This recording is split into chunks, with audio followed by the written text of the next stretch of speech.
Dear political science aspirants, right now I have the two buildings of the Central Secretariat. The South Block and North Block were built during the 1930s.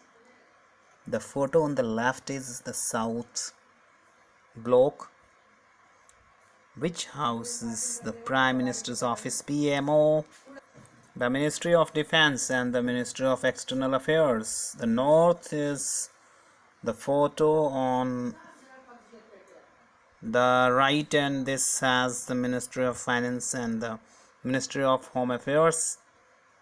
The other ministries of the Union government are located in various buildings in New Delhi. I would like to discuss to select the national government. You will see here, President of India consists of Parliament of India consists of the President and the Rajya Sabha and Lok Sabha. So Parliament of India consists of the three parts: President, the Rajya Sabha and the Lok Sabha.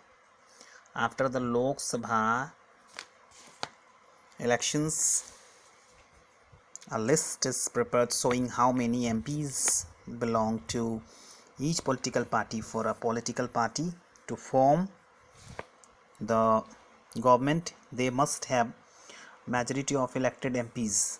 Since there are 543 elected plus 2 Anglo-Indian nominated by President members in Lok Sabha, so number of the members are 543. To have a majority, a party should have at least half the number, i.e. 272 members or more. The opposition in parliament is formed by all political parties that oppose the majority party. Coalition formed. The largest amongst these parties is called the opposition party. One of the most important functions of the Lok Sabha is to select the executive. The executive, as you read in chapter 1, is a group of persons who work together to implement the laws made by the parliament. So who makes law? Parliament makes law. This executive is often what we have in mind. We use the term government. So we have discussed the part of government.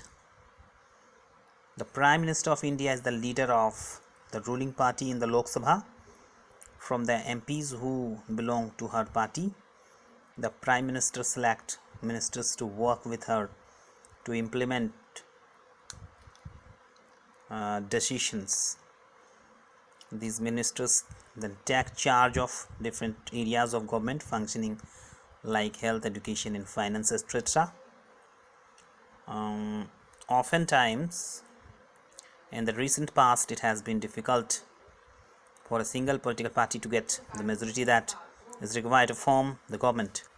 Then they are interested in similar concerns to form what is known as a coalition government.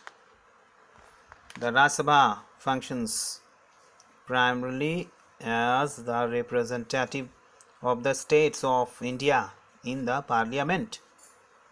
The Rajya Sabha can also initiate legislation, and a bill is required to pass through the Rajya Sabha in order to become a law.